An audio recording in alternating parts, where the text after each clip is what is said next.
Renungan Harian GKI Anugerah Senin 29 November 2021.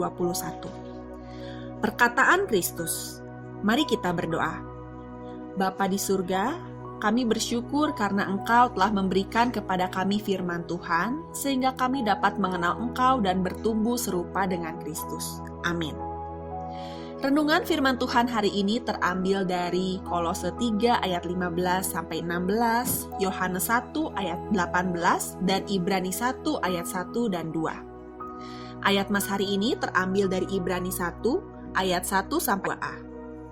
Setelah pada zaman dahulu Allah berulang kali dan dalam pelbagai cara berbicara kepada nenek moyang kita dengan perantaraan nabi-nabi, maka pada zaman akhir ini Ia telah berbicara kepada kita dengan perantaraan anaknya.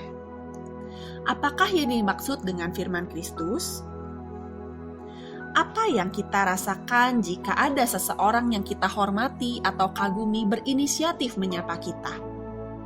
Tentulah hati ini berbunga-bunga karena ternyata orang spesial itu menganggap penting keberadaan kita. Itulah yang dilakukan oleh Allah kepada umatnya. Allah tahu benar keterbatasan kita untuk dapat mengenalnya secara pribadi dan memahami kehendaknya. Itu sebabnya Ia berinisiatif menyatakan diri dan berbicara kepada umatnya. Ibrani 1 ayat 1-2 menulis bagaimana dari masa ke masa Allah berbicara dengan pelbagai cara kepada manusia. Pada masa perjanjian lama, Ia berbicara kepada nenek moyang kita dengan perantaraan nabi-nabi. Pada masa perjanjian baru, Ia tetap berbicara melalui perantaraan anaknya, yaitu Kristus.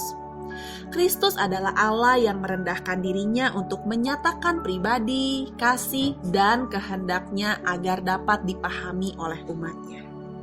Senada dengan itu, Yohanes 1 ayat 1 dan 18 juga menyebutkan bahwa Allah, Kristus, dan Firman merupakan satu kesatuan.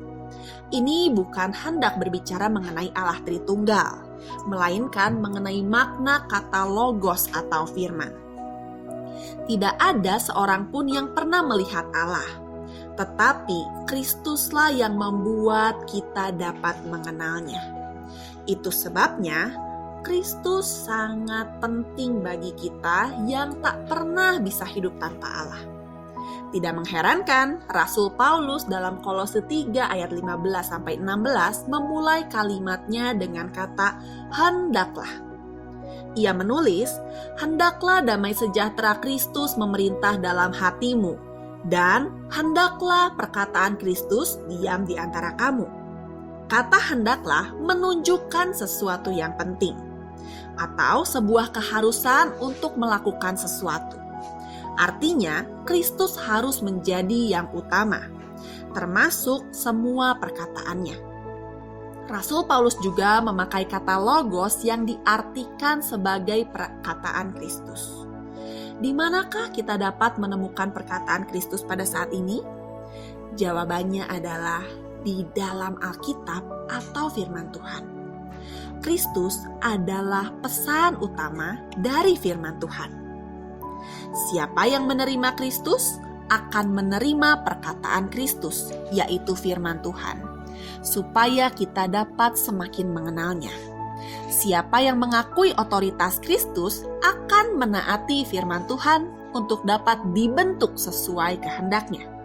Siapa bersedia mengenal Allah dan dibentuk serupa Kristus akan mengalami kehidupan yang sejati sebagaimana tujuan Allah saat menciptakan kita. Oleh karena itu, kita patut bersyukur bahwa firman Tuhan tetap ada sampai detik ini dan sudah diterjemahkan dalam berbagai bahasa. Kita dapat membacanya dan menikmati sapaan Allah di dalamnya. Kita dapat mendoakan agar senantiasa dikuatkan dan diteguhkan. Kita dapat merenungkan, mempelajari, dan mendapat manfaat yang begitu luar biasa bagi hidup kita. Baik saat ini di dalam dunia dan juga dalam kekekalan suatu saat nanti. Tidak hanya bersyukur, Tuhan menghendaki agar hati kita terbuka untuk firman Tuhan yang dapat diam di dalamnya. Kiranya kita selalu senantiasa rindu agar firman Tuhan yang sangat penting dan berharga tersebut dapat tinggal di dalam hidup kita. Bagaimana sikap Anda terhadap firman Tuhan selama ini?